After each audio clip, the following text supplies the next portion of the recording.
क्या लगता है आज का मैच कितना जबरदस्त हो सकता है?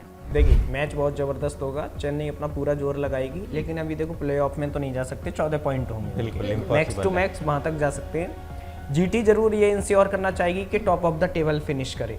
मोटिवेशन हाई है, गुजरात अच्छा परफॉर्म कर सकती है। हालांकि सेकंड पॉइंट पे तो है पॉइंट्स टेबल पर, लेकिन जिस तरीके के प्लेयर्स हैं। साई सुदर्शन की फॉर्म को कैसे देखेंगे आज के मैच के लिहाज से? टॉप ऑफ द टेबल चल रहे हैं, अगर 50 रन बनाएंगे तो सबसे ऊपर चले जाएंगे। लेकिन साई सुदर्शन का कहीं ना कहीं स्ट्राइक रेट मात खाता है, बाकी तो प्लेयर अच्छे हैं। ना फिर साई सुदर्शन कहीं ना कहीं गिल का भी स्ट्राइक रेट जो है वो समस्या देती है टीम को। अगर दोनों की गेंदबाजी में बात करें तो सीएसके ही वीक है, क्योंकि गुजरात अच्छा परफॉर्म कर रही है, इसीलिए टॉप ऑफ द टेबल है। नमस्कार, मैं हूं दीपाली, आप देख रहे हैं मैच वन का डिजिटल प्लेटफॉर्म और हमारे खास प्रोग्राम पिच पे पंगा में आप सभी व्यूअर्स का बहुत बहुत स्वागत है। तो आज के इस खास एपिसोड में बात करेंगे आज के मैच को लेकर, जो कि होने वाला है सीएसके यानी कि चेन्नई सुपर किंग्स और गुजरात टाइटंस के बीच में। धमाकेदार टीम है, तरीका बहुत अलग है दोनों टीमों का खेलने का, लेकिन परफॉर्मेंस आज के मैच में दोनों टीमों का किस तरीके का रहने वाला है इस पर भी नजर डालेंगे। लेकिन पॉइंट्स टेबल पर एक बार जल्दी से नजर डाल लेते हैं, क्योंकि उसके बेसिस पर ही आगे की चीजें कहीं ना कहीं डिसाइड होती है। तो सबसे पहले मैं आपको बता दूं, गुजरात दूसरे नंबर पर है, चेन्नई 7वें नंबर पर है, लेकिन पलड़ा कहीं ना कहीं भारी इस समय चेन्नई सुपर किंग्स का नजर आ रहा है, क्योंकि अभी तक का जो परफॉर्मेंस रहा है बहुत ही जबरदस्त रहा। लेकिन गुजरात किस तरीके से आज परफॉर्म करेगी इस पर भी बातचीत करेंगे और हमारे साथ खास मेहमान जुड़ गए हैं। दिव्यांशु, बहुत बहुत स्वागत है। शिवम, आपका भी बहुत बहुत स्वागत है। शिवम, सबसे पहले मैं आपसे शुरुआत करना चाहूंगी आज के मैच से। क्या लगता है आज का मैच कितना जबरदस्त हो सकता है? देखिए मैच बहुत ज़बरदस्त होगा। चेन्नई अपना पूरा जोर लगाएगी, लेकिन अभी देखो प्लेऑफ में तो नहीं जा सकते, 14 पॉइंट होंगे, बिल्कुल मैक्स टू मैक्स वहाँ तक जा सकते हैं। जीटी जरूर ये इंश्योर करना चाहेगी कि top of the table finish करे, और जीटी के लिए कहीं ना कहीं फेवरेबल माहौल भी है कि जीटी अपने घरेलू मैदान पे खेल रही है। दूसरा 6 खिलाड़ी जीटी के 6-7 खिलाड़ी इंडियन टीम में भी सेलेक्ट हुए हैं, तो प्लेयर्स में एक अलग जोश होगा। कप्तान भाई उनका सपोर्ट कर रहा है, सिराज हुए, वॉशिंगटन। तो मोटिवेशन बहुत हाई है इस समय गुजरात टाइटंस में। बिल्कुल बिल्कुल बिल्कुल बिल्कुल जी। दिव्यांशु, आप क्या कहेंगे? मोटिवेशन हाई है, गुजरात अच्छा परफॉर्म कर सकती है। हालांकि सेकंड पॉइंट पे तो है पॉइंट्स टेबल पर, लेकिन जिस तरीके के प्लेयर्स हैं, टॉप ऑर्डर को काम करने की अभी भी ज़रूरत है गुजरात को, नहीं तो फाइनल जीतना बहुत मुश्किल हो जाएगा। बैक टू बैक मैचेस जीते हैं, किस्मत का भी साथ था, जैसन होल्डर की वापसी से भी टीम को बहुत फ़ायदा मिला है। लेकिन टॉप ऑर्डर अभी भी परेशान करती है कहीं ना कहीं गेंदबाजों को, क्योंकि टॉप ऑर्डर जो है उतना रन नहीं बना पाती है कि गेंदबाज डिफेंड कर पाए। अगर 220 से ऊपर का स्कोर चेन्नई खड़ा कर देती है तो आज भी दिक्कत होगी गुजरात को, क्योंकि गुजरात को अगर गुजरात जो मैचेज हारी है मोस्टली जिसमें बड़ा स्कोर है चेंज नहीं कर पाए। अगर गुजरात से जीतना है तो चेन्नई को एक चीज साफ करना चाहिए कि लक्ष्य जो है 220 से ऊपर का दें, अपने आप मुकाबला जीत जाएंगे, क्योंकि पावर प्ले में ज्यादा रन गुजरात बना नहीं पाती है। टॉप जो 3 बैट्समैन है जितने देर मैदान में रहेंगे उतना कम स्कोर बनेगा, क्योंकि स्ट्राइक रेट बहुत उनका स्लो है। जी, होम ग्राउंड का कोई फायदा गुजरात को? हाँ होगा, बिल्कुल होगा, ऐसा सपोर्ट करेगा। लेकिन चेन्नई को भी हो सकता है, क्योंकि अभी तो ऐसा दिखा रहे हैं, हम विजुअल देख रहे हैं उसमें कि धोनी रांची वापस लौट गए, और चेन्नई ने ये भी क्लियर किया है कि उनकी थंब इंजरी थी इसलिए हमने नहीं खिलाया। तो हो सकता है कि ये इस बात के संकेत हों कि 27 में धोनी फिर कंटिन्यू करेंगे, कर सकते हैं। मतलब फैंस की उम्मीदें अभी भी बरकरार है, क्योंकि लास्ट एपिसोड में हमने बात की थी कि हो सकता है कि शायद धोनी नहीं दिखेंगे, फोटोशूट हुआ, लेकिन चेन्नई ने ये अब खुद क्लियर किया है उनके मैनेजमेंट ने कि उनकी थंब इंजरी थी इसलिए हम नहीं खिला रहे थे। अभी जो है धोनी वापस रांची लौट गए, और अहमदाबाद का जो आज का मैच है तो वहाँ पे चेन्नई के सपोर्ट कम ही रहेगा, गुजरात का सपोर्ट ज़्यादा रहेगा। बट कहीं ना कहीं इस ग्राउंड पे जो बाद में बैटिंग करता है उसमें गेंद थोड़ा रुक के आती है, तो यहाँ पे वो वाली कप्तान के लिए सिचुएशन होती है कि टॉस जीतें, जो मिल जाए वो कर, जो मिल जाएगा वो कर लेंगे। ठीक है, साई सुदर्शन की फॉर्म को कैसे देखेंगे आज के मैच के लिहाज से? टॉप ऑफ द टेबल चल रहे हैं, अगर 50 रन बनाएंगे तो सबसे ऊपर चले जाएंगे। लेकिन साई सुदर्शन का कहीं ना कहीं स्ट्राइक रेट मात खाता है, बाकी तो प्लेयर अच्छे हैं। ना फिर साई सुदर्शन कहीं ना कहीं गिल का भी स्ट्राइक रेट जो है वो समस्या देती है टीम को। जी। शुभमन गिल की हम बात करें तो अभी तक का जो परफॉर्मेंस रहा है शुभमन गिल का, आपको लगा कि थोड़ा इंप्रूवमेंट हुआ है और आज कोई स्ट्रैटेजी में चेंजेस देखने को मिल सकते हैं? देखिए जिस तरीके से केएल राहुल ने इंप्रूवमेंट किया है अपने स्ट्राइक रेट में, अगर आप उनका ग्राफ उठा के देखिए, बिल्कुल जिस तरीके से विराट कोहली ने इंप्रूवमेंट किया है उस तरीके का इंप्रूवमेंट शुभमन गिल में नजर नहीं आ रहा है।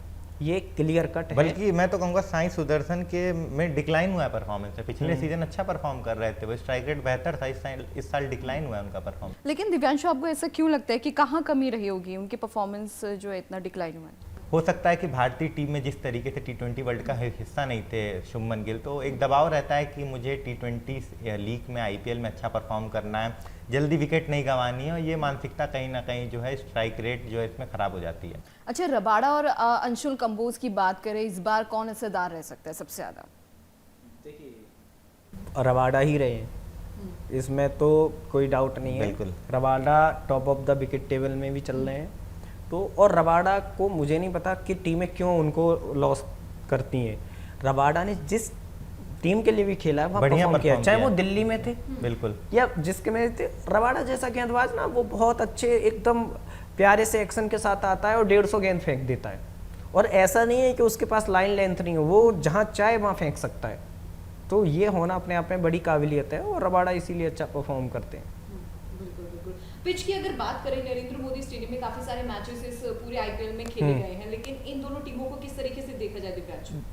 इन दोनों टीमों की बात करें तो फिर से मैं यही दोहराऊंगा कि 220 से अगर चेन्नई पहले बल्लेबाजी कर रही है तो 220 से ज़्यादा रन बनाए, और गेंदबाजी कर रही है तो गुजरात को 200 तक रोक ले। 200 तक रोक ले, और वैसे ही रुक जाएगी, बहुत ज़्यादा मशक्कत करना नहीं पड़ेगा चेन्नई को। बेस्ट हाँ, कॉम्बिनेशन बल्लेबाजी में काम करना है चेन्नई को, अगर जीतना है तो उनको बल्लेबाजी में काम करना होगा, क्योंकि रन बनाने होंगे। संजू अच्छा कर रहे हैं मैच में, उनके अलावा दूसरे खिलाड़ियों को भी जिम्मेदारी लेनी होगी। कप्तान ऋतुराज गायकवाड़ को परफॉर्म करना होगा, उनके अलावा और भी बहुत सारे खिलाड़ी हैं।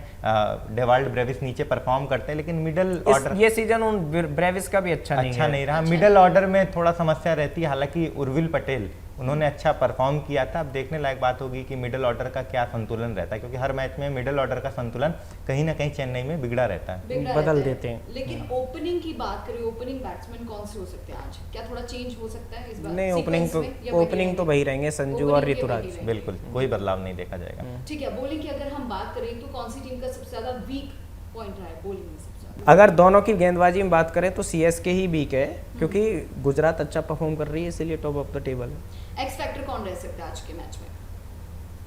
राशिद खान। बिल्कुल, राशिद खान हो सकते हैं। अगर आप गुजरात की बात करें, चेन्नई की बात करें, तो एक्स फैक्टर संजू हर मैच में परफॉर्म कर रहे हैं, अच्छे प्लेयर हैं, कंसिस्टेंट रहे हैं चेन्नई के लिए, और कहीं ना कहीं एक छोर से मैच जिताया है। तो जिस तरीके की उम्मीदें हैं, अच्छा करेंगे इस मैच में भी। अच्छा, इन दोनों टीमों से हम लोग जैसे भी स्टार्टिंग में बात कर रहे थे कि इंटरनेशनली उन्हें मौका मिल रहा है बिल्कुल। प्लेयर्स को। कौन कौन से ऐसे प्लेयर्स हैं? बहुत सारे हैं, मतलब आप ऐसे गुजरात की टीम को अगर आप देखेंगे तो ऑलमोस्ट पूरी टीम। शुभमन गिल हो गए, सिराज हो गए, प्रसिद्ध कृष्णा हो गए, वाशिंगटन सुंदर हो गए। अब आज हमेशा के मैच मिलता में। है, हमेशा फायदा मिलता है। नहीं, फायदा है आज आपको परफॉर्म करके दिखाना है, क्योंकि आपका जैसे नाम हमने आया मुंबई है। इंडियंस में देखा, फॉर एग्जांपल बिल्कुल। अगर हम मुंबई इंडियंस की बात करते तो उसमें भी इंटरनेशनल लेवल के प्लेयर्स हैं, लेकिन बिल्कुल। वो उतना अच्छा परफॉर्मेंस IPL में उनकी तरफ से नहीं देखने को मिला। अब देखिए उनकी कहानी क्या है कि जब सूर्य कुमार यादव या रोहित शर्मा टीम में, मतलब रोहित कल भी थे, लेकिन जब सूर्य कुमार यादव कप्तानी करते हैं तो पूरी टीम का एफर्ट नजर आता है। जब हार्दिक पांड्या कप्तानी करते हैं तो ऐसे कैच आ रहा है और ऐसे करके एक यहाँ खड़ा है, एक यहाँ खड़ा है, और ऐसे करके बीच में गिर जाता है, जैसे पाकिस्तान की टीम क्रिकेट खेल रही हो, है ना। तो और ना कोई कैच पकड़ रहा है, ना फील्ड में एफर्ट कर रहा है, जो एफर्ट भी कर रहा है वो उस तरीके से चल नहीं रहा। जब बैटिंग करने आ रहे हैं तो जब जैसे ही हार्दिक कप्तान बनता है तो बैटिंग में कोई नहीं चलता है। तिलक पूरे सीजन भर चला है, कल तिलक 30-32 गेंदों में 17 रन बना रहे हैं। तो कहीं ना कहीं पूरी टीम हार्दिक पांड्या को ऐसे लग रहा है रिजेक्ट कर रही है, और जिस तरीके से और उसका social media खामियाजा पर जो चीजें हमने देखी बिल्कुल, और उसका खामियाजा मुंबई इंडियंस को भुगतना पड़ा है। कई बार क्या होता है कि लोग अगर लीडर को एक्सेप्ट नहीं कर रहे हैं तो आपको लीडर बदलना पड़ता है है ना। ऐसा नहीं है कि वही वाली बात है कि आप 100 डॉक्टरों के पास जाओ, सारे डॉक्टर एक ही बात बता रहे हैं कि तुम ऐसा काम करना बंद कर दो, ठीक हो जाओगे। तो तुम डॉक्टर बदलते रहोगे या वो काम करना बंद करोगे? कि कोई तो डॉक्टर ऐसी जड़ी बूटी देगा मैं ठीक हो जाऊंगा, नहीं होगे ठीक। जब सारे डॉक्टर ही एक चीज़ कह रहे हैं कि आप ये ऐसा काम मत करिए, तो आपको वही करना पड़ेगा। तो मुंबई के साथ वही प्रॉब्लम है कि हार्दिक जैसे ही कप्तान बनते हैं ना, अच्छी खासी गेंद दिखनी बंद हो जाती है।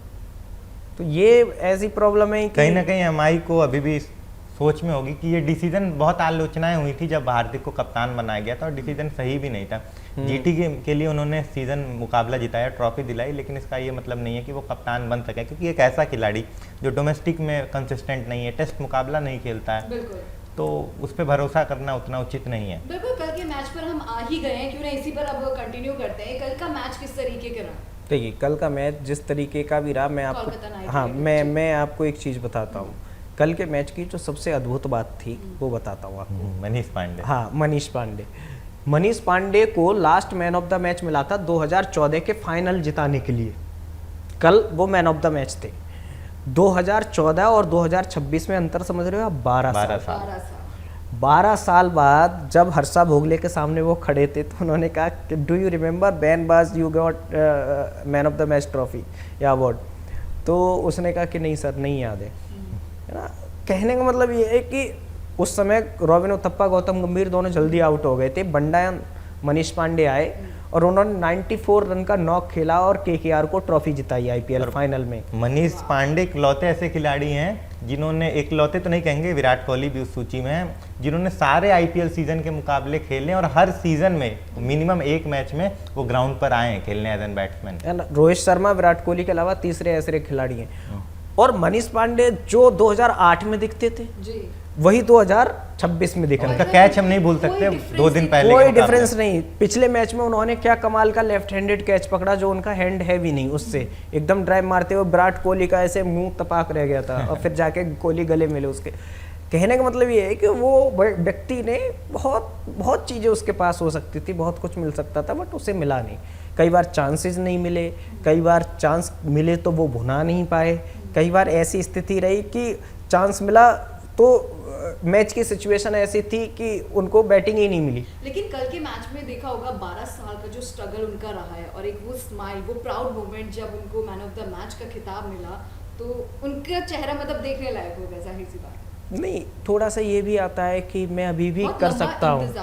हाँ, वो एक आर्टिकल नहीं होता है कि फिनिश्ड नॉट फिनिश्ड, अनफिनिश्ड। हाँ, तो वो वाली बात है कि मनीष पांडे ने कहा कि भैया मैं अभी भी आई एम नॉट फिनिश्ड।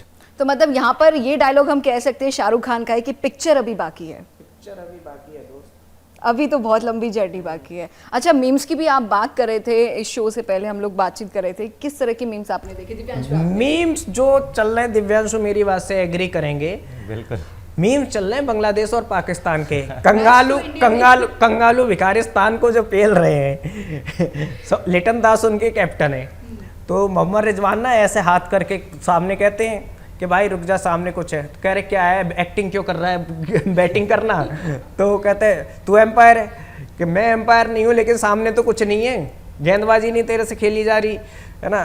तो फिर जब उसका 50 हो जाता है तो पूरा बांग्लादेश का डगआउट आसपास जो खिलाड़ी खड़े कह रहे 50 पैसे काट इसके ओवर एक्टिंग के, अब तो टीम से सेलेक्ट हो गया है ना, अब इसकी जगह पक्की है, बाहर तो इससे कहीं रन बनाए नहीं जाते हैं, 50 बना लिया है तो 50 पैसे काट, है ना। तो कहने का मतलब ये है कि पूरी टीम ट्रोल कर रही थी मोहम्मद रिजवान को। तो साकिब गेंद फेंक के ऐसे मार देते हैं, एम्पायर बीच बचाव करते हैं, तो इस तरीके के मीम चल रहे थे। बिल्कुल, मीम्स बहुत शानदार है, लेकिन देखते हैं कि आज का मैच किस तरीके का रहने वाला है और कौन सी टीम बाजी मारती है। लेकिन फिलहाल थोड़ा सा और इंतजार करते हैं। हमारे साथ बस इतना ही। देखते रहिए MH1 का डिजिटल प्लेटफॉर्म। दीजिए हमें इजाजत, नमस्कार।